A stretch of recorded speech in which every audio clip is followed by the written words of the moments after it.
Salut copain, ça joue bien? Bah oui, les nazis, tu sais qu'il y avait ce symbole. Ce symbole, c'est la croix bouddhique. La svastika, tu peux dire. Mais ça s'appelle la croix bouddhique. Tu tapes sur Google, croix chrétienne, croix bouddhique, croix juive, croix musulmane. Tu verras, chaque religion a sa croix. Bah ça, c'est la croix du bouddhisme. Quel enfant de la Vierge Marie! C'est celui que pour vous, c'est Jésus. Mais l'histoire que vous connaissez de Jésus, c'est l'histoire racontée par Judas, le traître. C'est pas l'histoire de Jésus. Jésus n'a jamais écrit de livre. D'ailleurs, même dans le livre, la Bible, hein, il n'y a aucun texte écrit, aucune parole dite directement de Jésus. Il n'y a que des citations des gens, hein, qui font des témoignages, des apôtres. Mais il n'y a pas l'évangile de Jésus à proprement dit, puisque lui, c'est la parole. Comme le bouddhisme, c'est tout par la parole. Bref, le néonazisme qui avait ce symbole à la Deuxième Guerre mondiale. Maman, l'Europe, elle a appelé à la rescousse son fils. Tu comprends? Pour venir faire le ménage. Ici, je suis en Thaïlande, pays bouddhiste, avec son roi qui est le représentant de ce symbole. Le roi, il a passé la majorité de sa vie en Allemagne. C'est le roi thaïlandais, mais il a passé avec l'élite thaïlandaise, l'oligarchie allemande.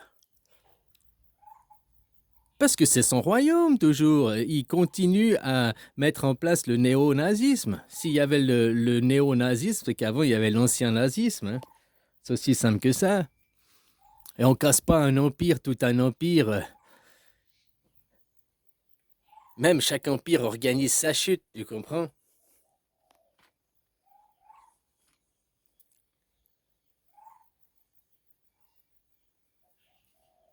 Ça, c'est hallucinant. Le roi de Thaïlande a passé. Il a même fait des lois en Thaïlande qui puissent gouverner la Thaïlande depuis l'extérieur du pays. Il n'avait pas besoin de nommer un gouverneur. Hein? Il a fait modifier la loi ici et tout. Il a passé sa vie en Allemagne. Alors on lui donne une réputation sulfureuse là-bas. Mais moi, je crois plutôt qu'il gérait là-bas de mettre en application certaines autres choses, hein. L'Allemagne, c'est le noyau dur de l'Europe, hein. Si l'Allemagne, elle fait un Allemagne, un German cycle, hein, elle s'extrait de l'Europe, l'Europe n'existe plus, hein.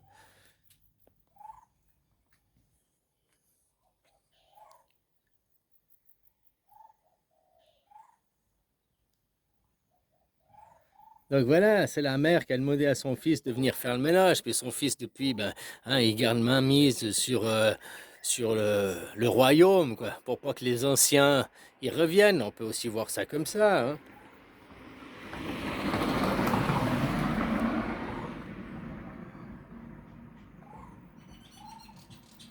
Parce que maintenant, vous, d'être associés, les chrétiens, être associés avec Judas, hein, les juifs, avec les judaïstes, c'est pas les juifs, c'est un gros mot. Les juifs, il y a des juifs chrétiens, il y a des juifs. Un juif, ça veut dire les peuples, c'est très large. Donc voilà, après, eux, ils utilisent une propagande, ils utilisent un lexique, hein, puis ils veulent que ce lexique, c'est des monothéistes. Tu dois comprendre que comme eux, ils veulent le faire comprendre. Tu peux pas comprendre d'une autre façon, inconditionnelle.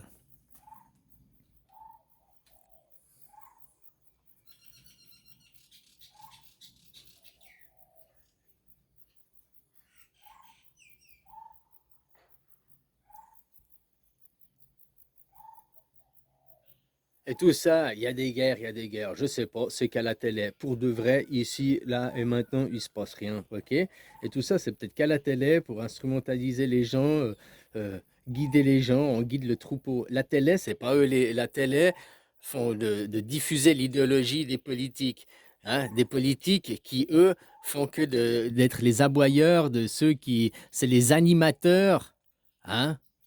Dans un cirque, il y a le clown qui anime le cirque, blablabla, pendant qu'il y a les spectacles, entre les spectacles. Ben voilà. Mais derrière, tout est géré par les armées. Et les armées de chaque nation coordinent ensemble.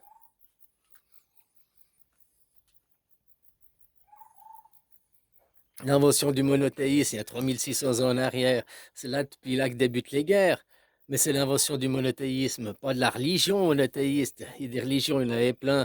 C'est la religion de l'égoïsme, on devrait dire, le monothéisme. C'est la création de l'ego, du moi-je, et que je dois imposer mon moi-je. Il n'y a que moi qui ai raison. Tu dois être comme moi, tu dois te plier, tu dois te soumettre, tu dois penser comme moi, tu dois dire comme moi, tu dois t'habiller comme moi, tu dois te coiffer comme moi, tu dois chier, manger à la même heure que moi, quoi. C'est ça, hein, le monothéisme. Donc, c'est l'égoïsme. C'est tout comme moi, inconditionnel ou rien. C'est ça la création. C'est la création de l'ego, quoi. Du moi-je.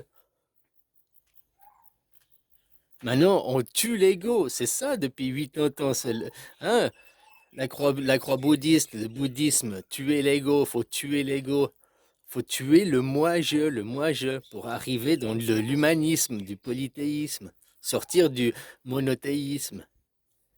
Que tu étais élevé dans les religions monothéistes, que ce soit musulman, juive ou chrétienne, peu importe, les religions monothéistes, tu étais élevé dans un culte et une culture de l'ego. On a cultivé ton ego et tout. Il n'y a que ton moi-je. Oh, bien sûr, on respecte les autres, machin, gna, gna, mais c'est moi qui ai raison, toi. C'est pas du tout la culture du polythéisme, hein, de faire partir de l'unité. Bien sûr que tu as un ego, bien sûr que tu as un individu, bien sûr que mais tu fais partie d'un groupe, tu fais partie d'une unité, tu fais partie d'un tout. Quelle est la différence entre cette arme et toi? Alors, l'ego, bah, moi, je suis un arbre. Enfin, lui, c'est un arbre, il bouge pas, c'est un végétal. Moi, je suis un humain, je suis supérieur, je pense, hein, je me déplace, blablabla. Ah, ouais, d'accord. Mais ça, c'est les réponses de l'ego. Maintenant que tu vas plus dans la conscience, quelle est la différence entre cet arbre et toi? Ben zéro, cet arbre, c'est moi. Et moi, c'est cet arbre, c'est la même personne. On est. Imagine un truc. L'observateur, la chimie, hein, le monde quantique, quand tu observes, donc quand tu ouvres les yeux, c'est quand tu es réveillé. Hein, quand tu es réveillé, le monde est comme ça. Mais quand tu dors, es-tu sûr que cet arbre est toujours cet arbre? Il a toujours matérialisé de cette façon? Peut-être que quand tu dors, c'est la belle princesse que tu vas sauver, ou bien c'est le mec qui te fait chier dans ton rêve. Dans ton rêve, là, tu dors, tu n'es plus l'observateur. Le quantique prouve que la matière, elle agit différemment que tu es observateur ou pas.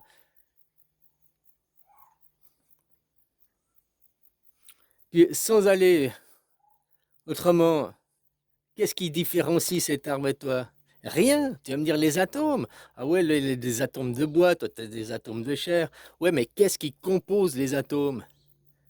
Les électrons, les neutrons, et là, donc, t'arrives les électrons, les neutrons, puis après, il y a quoi dedans? Il y a les quarks, je sais plus le truc, puis on trouve après le boson de Higgs, là.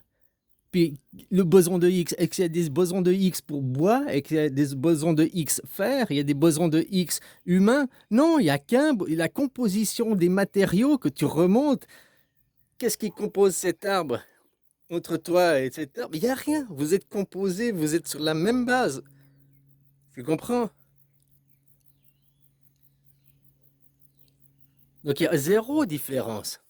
À part que toi, dans le monde de l'ego, cultiver un ego, classer les choses, ranger les choses, et après du classement des choses, faire un ordre hiérarchique des choses. Ces choses sont plus importantes, moins importantes. Ces choses, voilà. C'est comme ça, c'est dans l'ego ce monde il n'existe qu'à travers l'ego ce monde. Et c'est ça, tuer l'ego. Comprendre qu'il y a ce monde, mais comprendre qu'il y a autre chose. Tout ce monde, l'invisible, tout ce monde, tu vois pas, quoi. Tonton, il est venu, il vous a sauvé.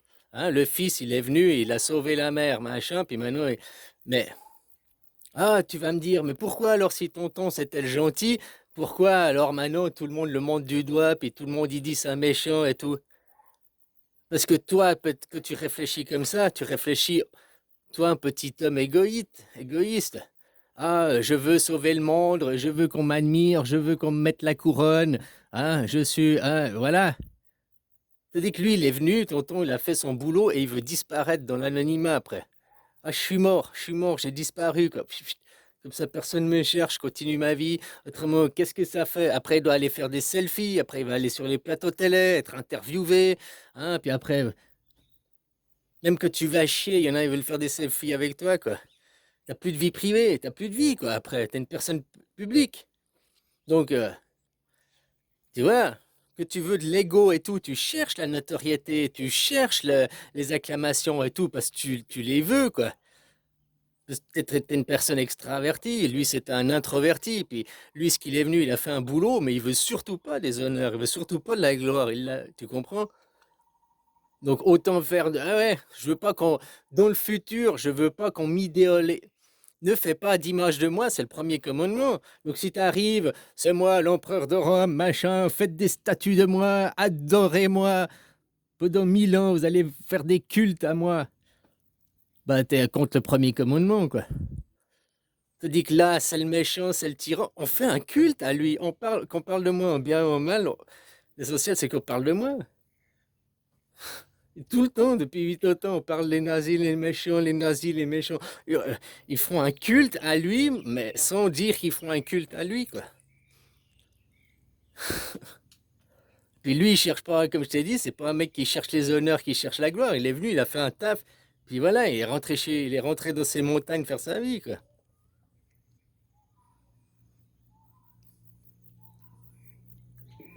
Peut-être l'extraverti qui cherche la gloire, la fortune, mais que t'es en gloire, en fortune, t'as plus de vie. T'as plus de vie, t'as des paparazzis tout le temps chez toi, tout le monde veut la gloire, la fortune, mais que tu l'as, putain, j'étais mieux avant, quoi. Hein? Enfin voilà, bisous, copain.